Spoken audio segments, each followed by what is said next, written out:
I'm walking down the street. I do want to say to Doni and many of you in this room that over a very long career in this city, all of you have helped me and my colleagues tell the truth and to try to tell. I may not look like you and you me, but Get my head up. I'm from South Carolina, so I just...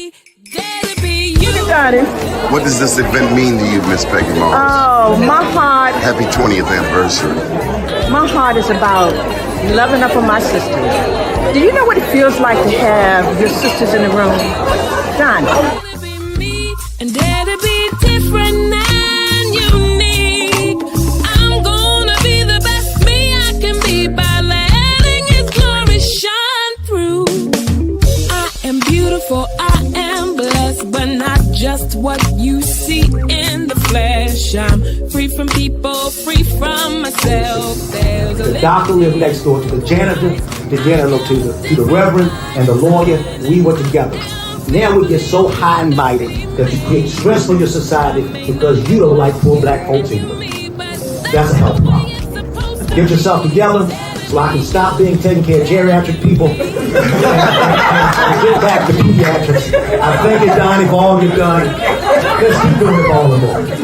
letting His glory shine through. Dare to be you, dare to be me, dare to be different and unique.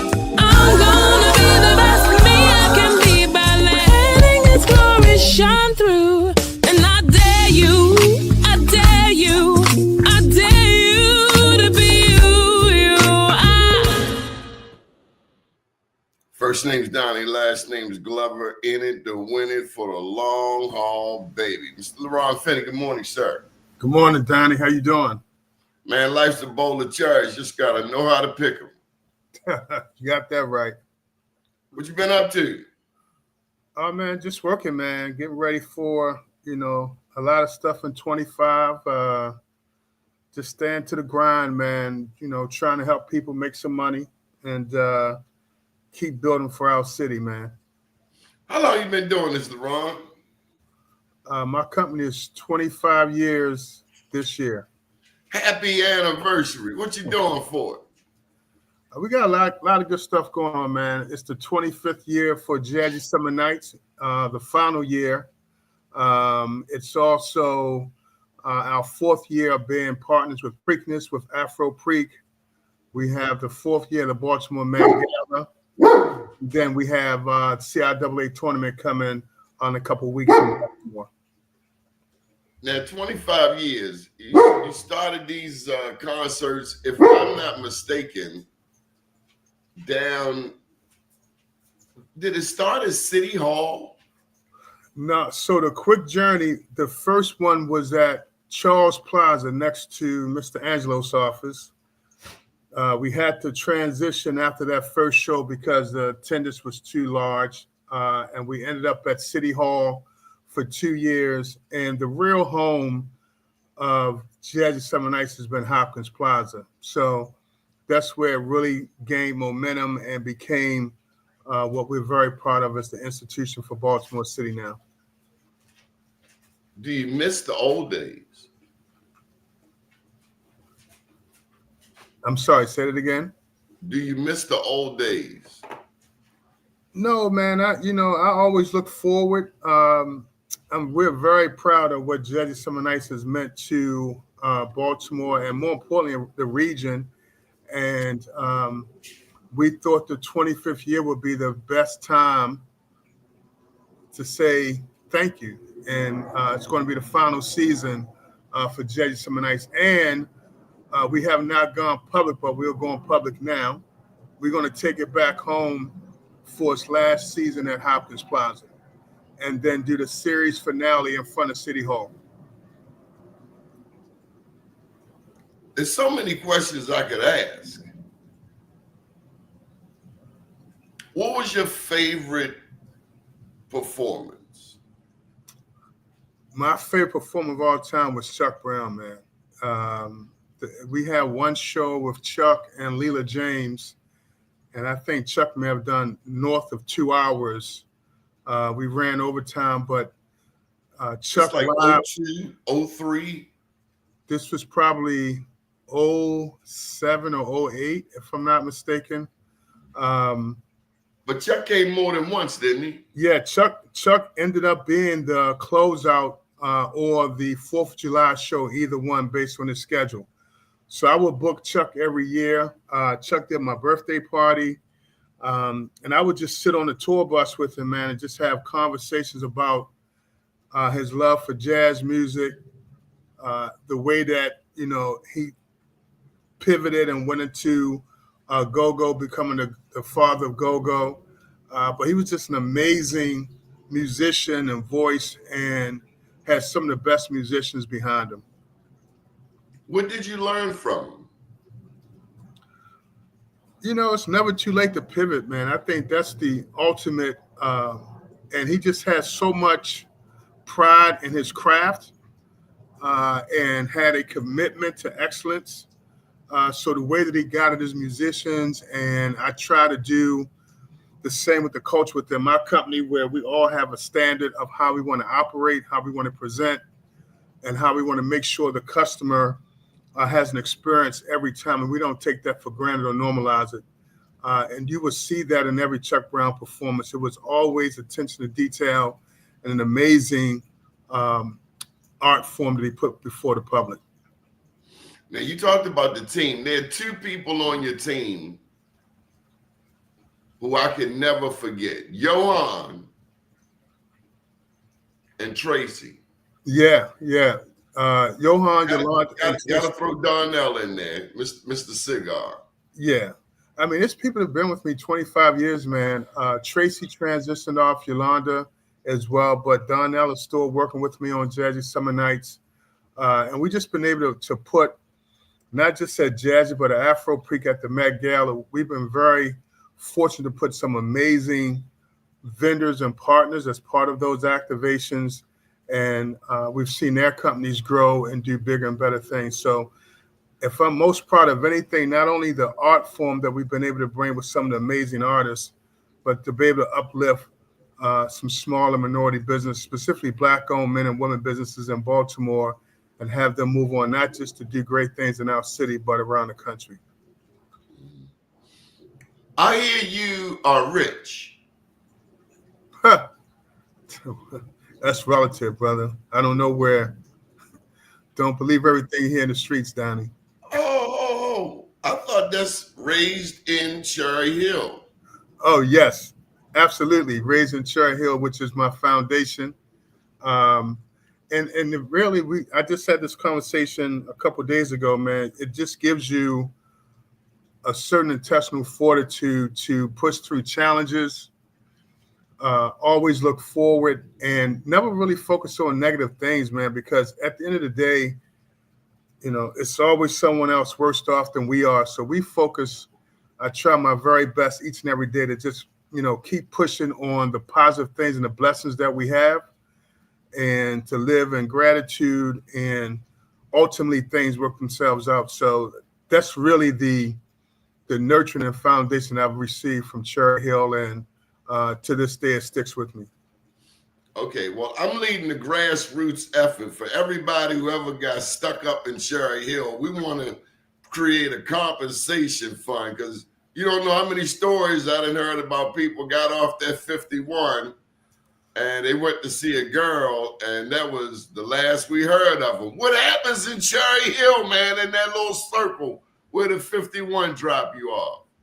Hey, man, I don't know. I can't speak to today, but in the past, it would probably been a better choice for you to go to that neighborhood, to have your young lady come to your neighborhood and meet you there.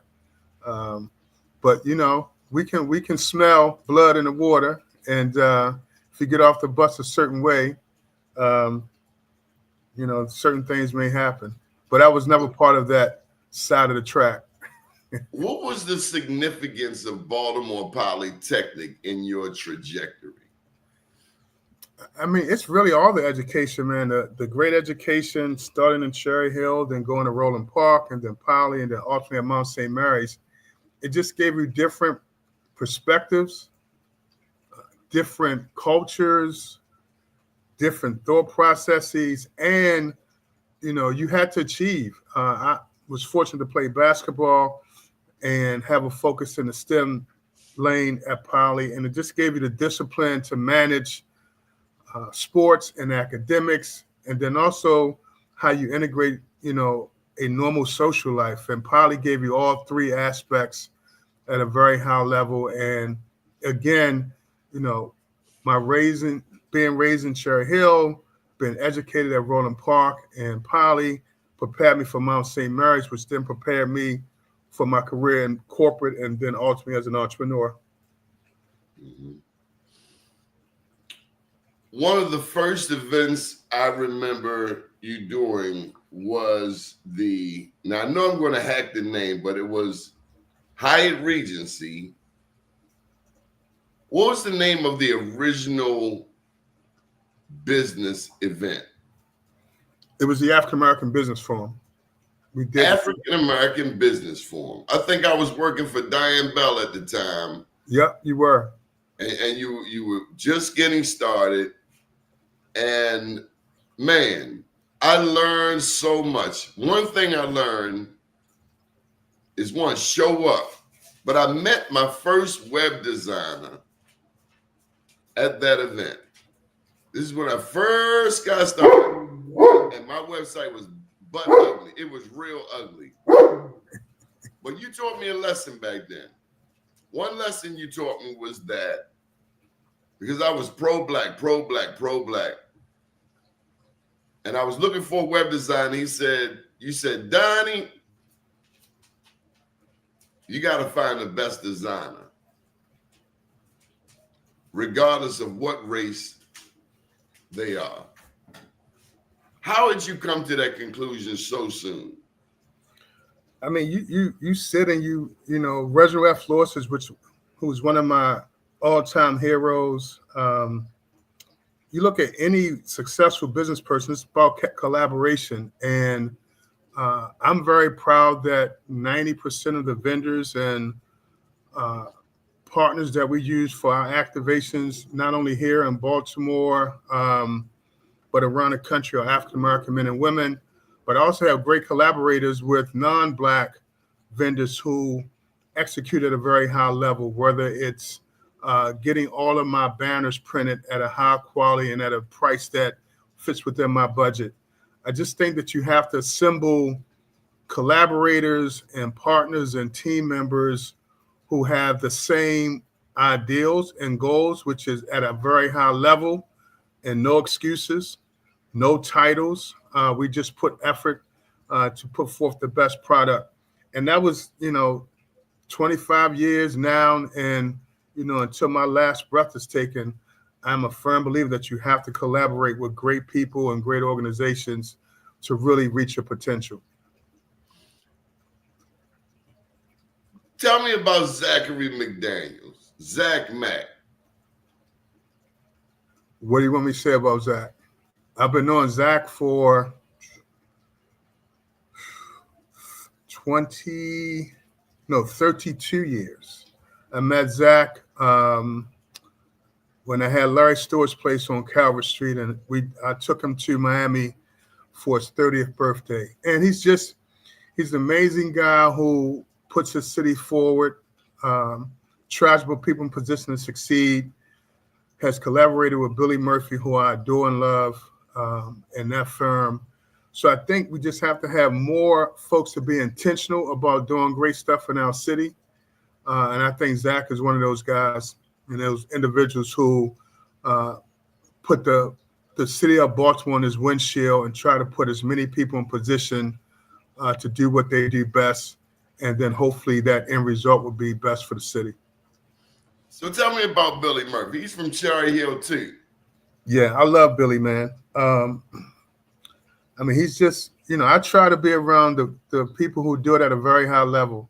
And Billy took a liking to me right at the inception of my company and has been a mentor. If I have questions, whether they're legal or non-legal, I can call Billy, whether we have a quick breakfast or I meet him at his office. He's always availed himself to me over the last 25 years. And I do not, again, normalize that. I think sometimes we're in position and we have associates and friends and colleagues who are well respected, not just in our city, but around the country and around the world. And we sometimes normalize the greatness of who those folks are. And I make it my intention never to do that. And Billy Murphy is one of the great ones that we have in our city who's respected worldwide. And to have the ability to pick up the phone, call, and have a meeting with him is something that's very precious and it has helped me in personal and business endeavors. Greatest Afran. Greatest African American Heritage Festival? Okay, yeah. I would it took say too long. My favorite was when you had LL Cool J. That was a show. No, that was an amazing show, but I think the best weekend was Indy Ari, Erykah Badu, Frankie Beverly, Ashford and Simpson, and then the All-Star Hip Hops. That was all one weekend. And then on the second stage, we had Chuck Brown and Kindred and Raheem Devon. That was just a magical weekend where all the stars aligned under the leadership of Kwesi and Fume. We were able to put on an amazing, amazing weekend for the city of Baltimore, really for the region. Was that like 05, 07? Somewhere around there. I say that because Kwesi was running that Senate race around 06. Yeah, this was before the Senate race, of course. So, that Frankie Beverly show, man, was amazing. Just to see the sea of people at M&T Bank Stadium and just the love and what I'm proud of, man, is, and it's not that it should be a big deal, but it is a big deal that through the hundreds of thousands of people that we had at the African American Heritage Festival to Jazzy Summer Nights, we've never had one incident. So I just say to folks who try to paint a picture of our city, we get together in the thousands and we know how to show up. We come in peace, we leave in peace. And Mr. Mfume coined that phrase back in 2000, man, and I stick with it before every Jazzy Summer Nights. We come in peace, we leave in peace, and that way we hold each other accountable for the environment that we create at our events. Can you still play ball? I can, but I don't. I tore my kneecap in 2020, actually 10 days before my wedding, and that was it. I just golf now. You ain't good? Michael Haney said, meet you on the golf course. No, Haney's really good. Yeah, Haney's good. I'm not as good as Haney, but this lady is even better. Yeah, both of them are good. Yeah. I think they're down in Tampa. I'm in Tampa now. My wife and I split time here in Baltimore. I need to catch up with those guys. There's a lot of Baltimore implants in Tampa right now. Mm-hmm. Any thoughts on the future of this country? Yeah, man, I think especially for our community, we need to learn and master the skill of pivot. And, what I've noticed on this last campaign, the president can make a lot of fire over here, but they run a very disciplined movement and agenda. And as you can see, whether you agree with it or not, they're going step by step through their agenda. And for us in the business community, for the nonprofits, for federal contractors, you just have to see where the opportunities are now and pivot and use the same skill sets that you use to grow your business. But just from a vibe and feel good perspective, doesn't feel good right now. It's just too much at each other, and I'm dealing with some things right now with the Bear Conference, where the entire military has backed out of the conference, and not only is it a financial hit for the team, but it's a financial and career hit for our kids, man, because over 1,000 kids left last year with job opportunities through the military verticals, and they're not there at all. And some of the defense contractors have poured out. So again, that conference is really for our kids. It's not only a career conference, but it's a professional development conference. And because of the tone that has been set by the president, now the defense secretary, for those military folks not to be there in the capacity of recruiting our kids, but also showing up from a mentor standpoint is very harmful. And I don't see any good that's coming out of this. Tell me about Tyrone Tate Moore. He's a genius, man. I mean, you've been around Tyrone. We'll be celebrating 40 years Baird next year, and he's a visionary. And I think in our town, unfortunately, we normalize folks who do great work. I mean, Tyrone is an institute, man. And what he's done around science and technology, engineering and math, now what he's doing around artificial intelligence, the relationships he's built on the military side, on the corporate side, he can walk into any room in this country and have the respect of top leadership to talk about what impacts our kids in the STEM and artificial intelligence arena. And I'm just very honored to walk side by side with him and to give whatever ability I have to help him reach his goals and objectives. Now, I've never asked you this, but who in your family inspired your entrepreneurship? There were no entrepreneurs in my family, man. It really started, I would say, 96 when I worked on the Olympics for Eastman Kodak in Atlanta, and then moving through Atlanta for 2 years and saw the entrepreneurial spirit there, I think is what sparked me. And then coming back and having Larry Stewart's on Calvert Street. And ironically, we're partnering with Downtown Partnership and Shalonda Stokes for the 25th and final year of Jazzy Summer Nights. I started Jazzy Summer Nights and the African American Business Forum in partnership with Downtown Partnership, man. And so that's really where just being around entrepreneurial cats, and we're trying to figure out, we saw, we used to go to Pargos. So we was like, why are we at Pargos and we can do our own thing? We used to go to concerts. Why not just start Jazzy Summer Nights? We go to business summits. Why not start the African American Business Forum?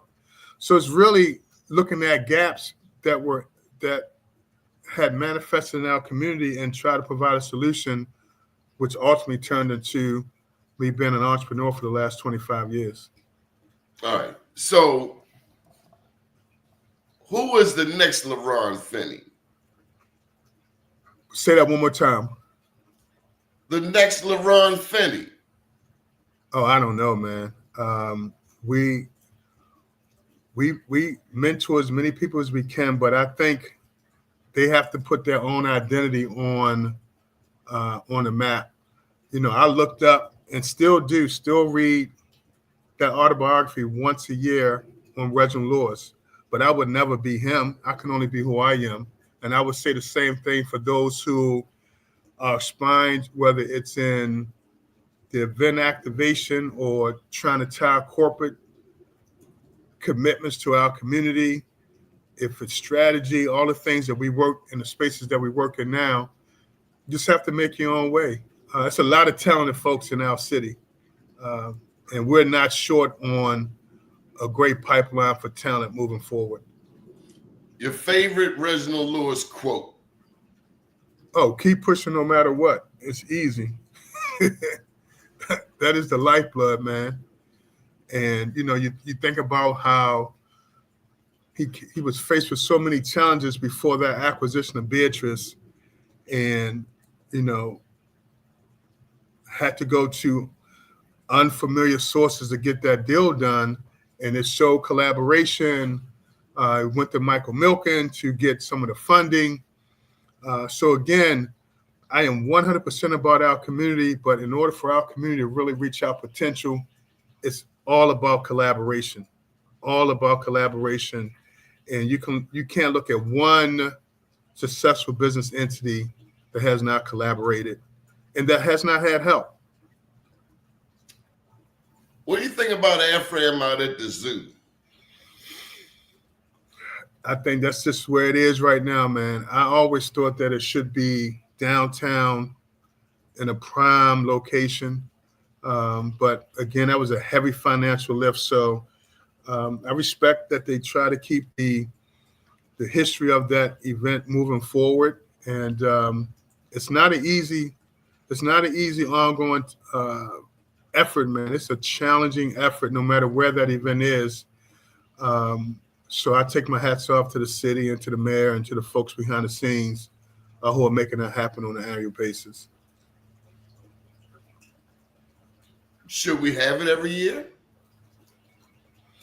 I think we should. Yeah, I mean, why shouldn't we? I think, I'm a big proponent, man. You got to have arts and culture in our city at a high level. I mean, I've seen how they do Artscape. Artscape, they just shut down all of North Avenue. That's where I'm from, And Yeah. they just shut it all down. And next thing you know, I don't know, you feel like you live right. You got space right there. You see what happens when Artscape comes. It's like a whole new world on North Avenue. Yeah, but I think it's important. I think Artscape is important. I think AFRAM is important. Because you have to have, vitality in your city, and it shouldn't be once a weekend or once a summer. It should be things happening every day, every weekend throughout our city, so that folks want to come live, work, and play in Baltimore.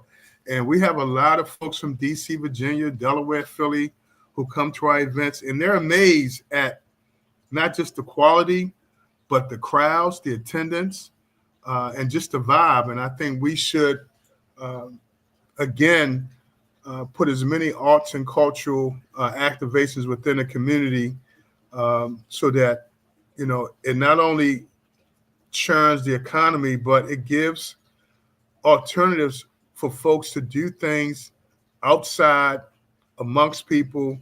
And I'm just a big proponent that we need to do that and continue to do that at a very high level. I'm just saying, when Artscape come, it just feels like a different energy than when AFRAM is set to happen. Like they want to move AFRAM downtown, uptown, downtown, uptown.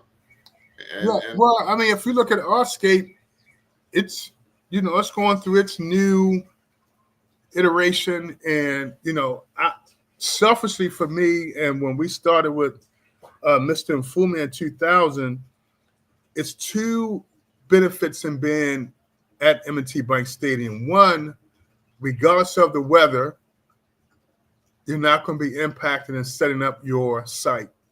If you unfortunately get a lot of rain before the festival happens, then you're dealing with mud, you're dealing with just situations that are not good. And then two, is right there on the public transportation line with the light rail. And then three, it's downtown. I think everything that we do in our city, we should be in prime locations. The reason that we were at the Peninsula for the last 5 years, the reason we're at Hopkins Plaza, we want to be downtown as a vibrant vessel within our community. And, my only challenge with Druid Park is it's a challenge to get there. I think we should be downtown, just like Artscape is. But that's my selfish, and that's just my opinion, where I think you can really activate the space and create an environment that is conducive to a good time. We want to be downtown. We certainly want to be downtown. You talked about mentorship. Now, I'm going to ask you about your mentors, but who do you mentor, Mr. Finney? Hey, man, I feel that either you're teaching or you're learning. So, partners, you can talk to a Derek Chase, you can talk to a Ezekiel DeVoe, You could talk to a Gary Canteen. They all would say they get some type of mentorship from me, but I also get and receive from them. And then I'm with Dr. Hathaway 2 or 3 times a week, and what we're building around the Druid Avenue community, sitting at that table allows me to pour into him. He pours into me. So I think mentorship is really either you're teaching or learning, but from both of those verticals, you get wisdom and a different approach. So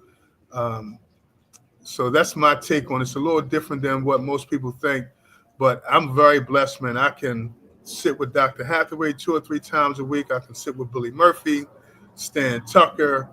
The list goes on. And then folks that I interact with, I try to pour in what's been poured into me to give them a different perspective on how to approach things. We're speaking with Mr. Tucker, and I didn't know that he had been down for a minute, health challenges wise. Yeah. Who knows Annapolis from a civilian standpoint better than Stanley Tucker? Maybe Bruce Buriano. Yeah, it's funny. I was at the Wizards game. I think it was Wednesday, and I caught up with Bruce Buriano. Man, just an amazing guy who loves the city, loves our community. I would say Stan Tucker. I would say Lisa Harris Jones. I mean, we just have so much talent out of Baltimore City, man, who are making impact, whether it's finance, whether it's lobbying, whether it's business, whether it's arts, culture, whether it's relationships. We just have a plethora of talent that if we can break down the silos and really adopt a collaborative spirit, there's nothing we can't get done. Where do you see Baltimore in the next 10 to 15 years? I'm bullish on the city, man. I love Tampa because the weather's warm now, but Baltimore is my home, and I'm always there. My flag is there. I think with what's happening with David Bramble, who I'm so proud of, the courage it takes to do and put that project at Harbor Place on his back, what we're doing in the arts and culture, how you look at Preakness and how they've come to partner. You look at Maryland Live and Cordish, how they've come to partner with us on the Met Gala. I think if you keep movement and keep just moving forward, people see the work that you're doing, and then you bring value to the table. I think Baltimore's future is very, very bright. And we have some stability now from a political standpoint. And now we just got to hold each other accountable, be transparent, be competent, and just do things at a high level that we can duplicate, rinse, and repeat.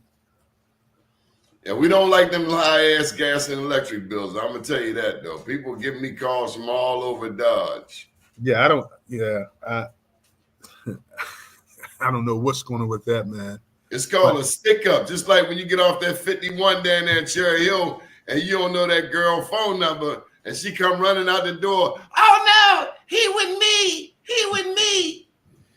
Hey, Donnie, look, man, I don't know how – we're very fortunate. I don't know how folks are making it right now, man, with the food prices and the gas prices, and then your BG&E bill is almost doubled. Like, it is – we just got to hold fast, man, and do the best we can. But it is a challenge right now from an economic standpoint. Hurricane Katrina, what'd you do? Yeah, that was one – that was what we should do, man, and not just in crisis, but period. We should have the power and understanding of the power coming together. We mobilize all of the nightlife promoters and influencers to do an event to benefit Katrina. Was that Hammer Jacks? Yeah, we did it at Hammer Jacks, which is now an iconic live, and we were able to fill a tractor trailer with all real stuff. Sometimes you do these razors, man, where it's a bunch of people just bring stuff they don't want just to get in. But we were able to put a tractor trailer together and get that down to New Orleans. And I'm very proud of the effort that community made to make that happen. Man, that had to have been one of the greatest things ever, to look beyond our situation. And New Orleans people were pouring into Baltimore too. Yeah.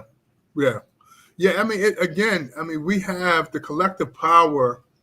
If you look at just the influence of those who move nightlife in our city, they have tremendous power, man. And the missing ingredients that they have not put together real collaboration outside of a CIAA tournament. But if we really put a collective from a political standpoint, from an economic standpoint, for a social impact standpoint, it's a very powerful group. And we're going to continue to try to make that happen. And that's a real missing ingredient in our city. So taking Westmore and Brandon Scott off the table, who has been the easiest leader to work with? State, city? I've been very fortunate, man. I haven't had any trouble with any of the leadership. None of the mayors had relationships with the governors all the way back to 2000, the lieutenant governor. Have great relationships in D.C. with the congressman and the senator. I think you just have to understand the cadence, Donnie. Political arena is just what it is, man. So if you come prepared, you make it very easy for them to execute what you ask them to do. And then you have the responsibility to execute what you say you're going to do. I haven't had any pushback, man. So, I could say now, and it's about surrogates too. The mayor's office with Lindsey Jackson has been a blessing. This administration, because of Lindsey Jackson, I've been able to get a lot of things done more efficiently. So I would take my hat off to the mayor and put in Lindsey and Calvin and Faith Leach in position where they're accessible and we're able to get what we need to get done. And I would say the same thing with the governor and our relationships with that administration. It's not always the leader, it's the surrogates around them that make the effort more efficient. Yeah, it's never the celebrity, it's always the entourage. Yeah. And okay, tell me about the halftime show. Because of course you didn't talk about any. You've had no thoughts on Kendrick Lamar in the past 5-6 days since the performance. I've had a lot of thoughts on it. I just haven't put anything out on social media, but I thought it was an amazing, artistic, conscious, impactful performance, man. And, I gave it a 10 out of 10. I thought his messaging, I thought the images, I thought his cadence, and he was uncompromised. And again, your reflection of who you are as a human being will sometimes show what your opinions are about certain things. I thought that was a powerful statement that the young brother did, and I'm a fan of the music. So, what are your thoughts? I enjoy this. I'm a couple years younger than you? Yep, I'll be 59 in April. I'll be 60 in June.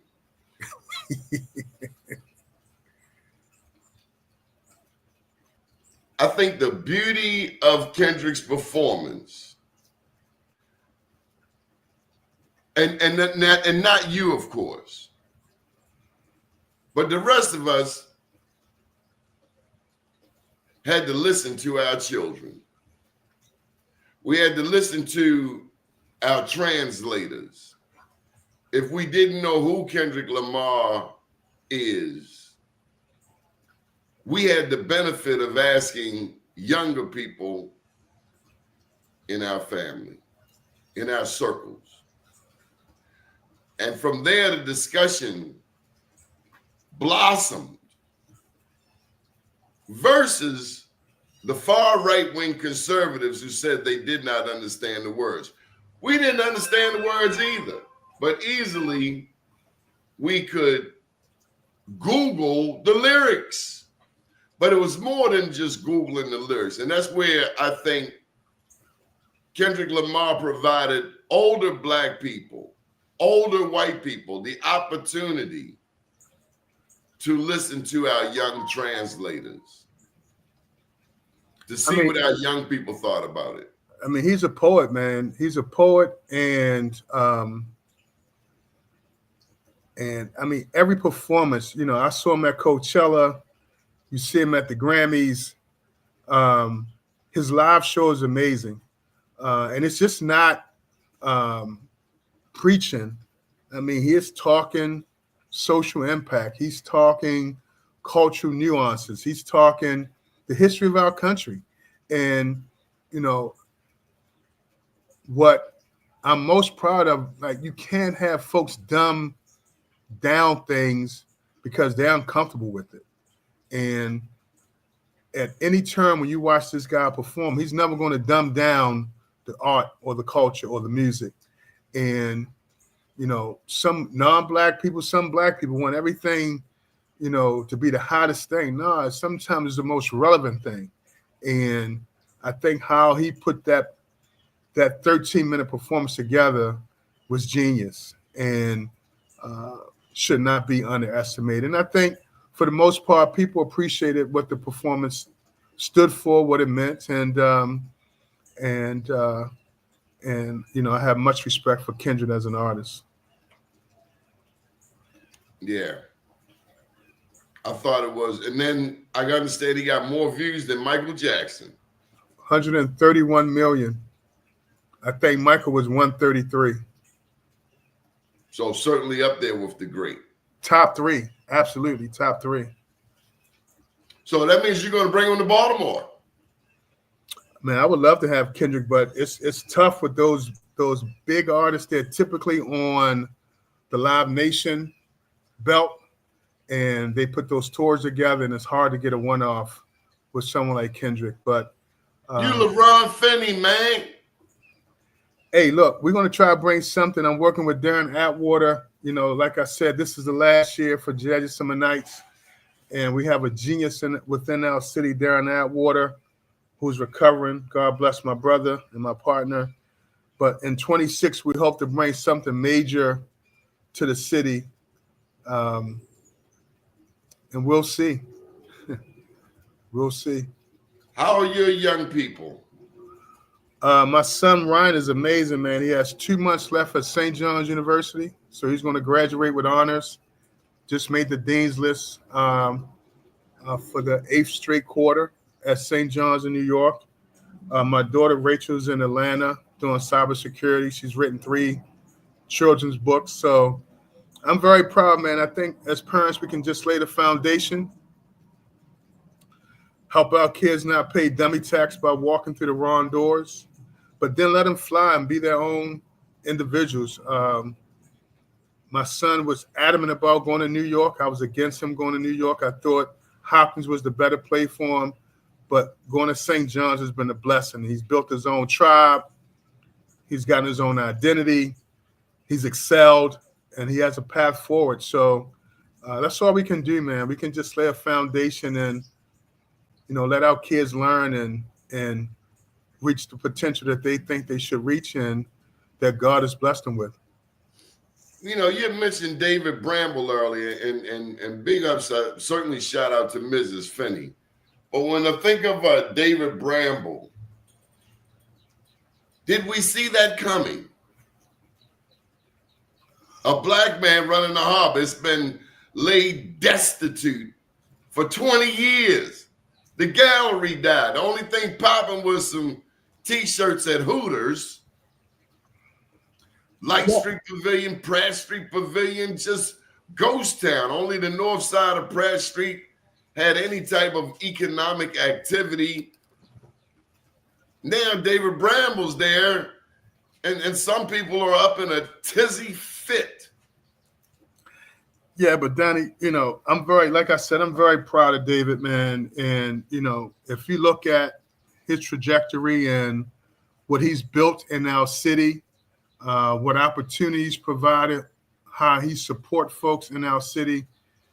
Yeah, man. I mean, it was a natural evolution of acquiring assets, doing it at a very high level, and then slowly stand behind the curtain. And then when you come out, it's too late. And I think that's what had most people upset. Like, where did this guy come from? But this guy's been doing work for years. And he's been doing development for years. And, he has an amazing mother who I love, his dad, Reverend Bramble. So he comes from great stock, great expectation. And again, Joy is one of my mentors who I love dearly. And I'm very proud of what David's doing in our city. All right, LaRian Finney, here comes the $1 million question. You knew it was coming. When you gonna write that book, man? When you gonna write the LaRian Finney book, man? I probably have 5 or 6 chapters already done, man. So I have to get back in my bag. I take a lot of notes. I probably have 4 8x10 books with notes and thoughts and ideas and books I've read and people who've influenced me. So I would say before I turn 60, we'll have something ready to go to a publisher. You got just over a year, buddy, and I'm gonna be needling you because it's important to put that story down. Yeah. As a matter of fact, I can advise the author because I've got a lot of pictures of the events, and I am proud of your evolution. I have not always agreed with you politically, but on a business sense, I was really stuck on just using black people. And you're like, hold up, pimp. You want the best person. Right. We hope that they're black. Yeah, but this is the thing, man. We have to have the nuance. Like, even if you deal with the black business and it may not go as well as you will want it to go, that doesn't counsel all black entrepreneurs and vendors and businesses. I think we just have to have the ability based on what your needs are.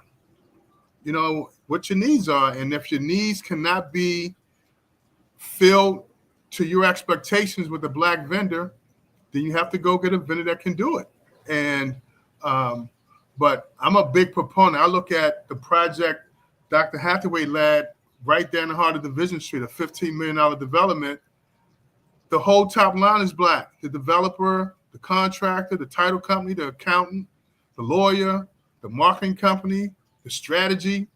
It's all us. So it's not about, and then you look at who we've collaborated with, from the bankers to whomever, you just put the best people in place, but you have to have an ecosystem that has the best black entrepreneurs and vendors within that space. And I'm glad you said that, because I don't want to get punched in my mouth for not mentioning one name on this show.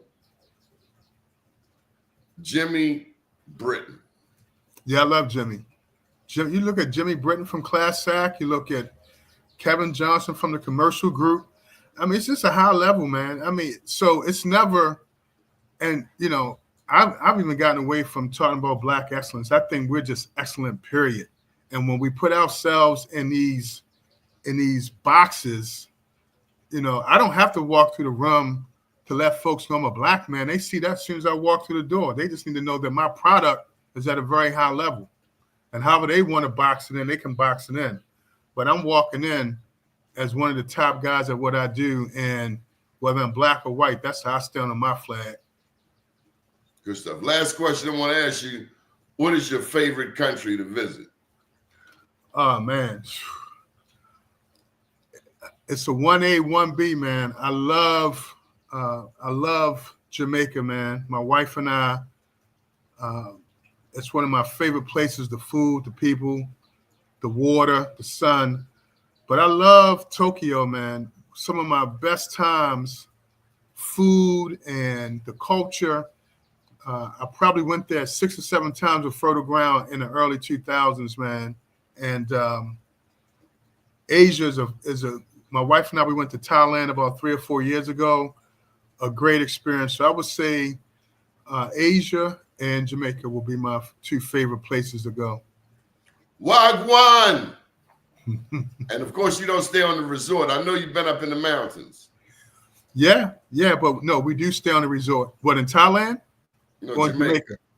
Yeah. Oh no, in Jamaica, no. We normally stay at either the Half Moon Resort, and then we were at some club my wife selected last time we were there. But now I like to be where everything is there. I like to swim up pools, and then when we need to venture out to Scotties for, the jerk food on the side of the road, we know.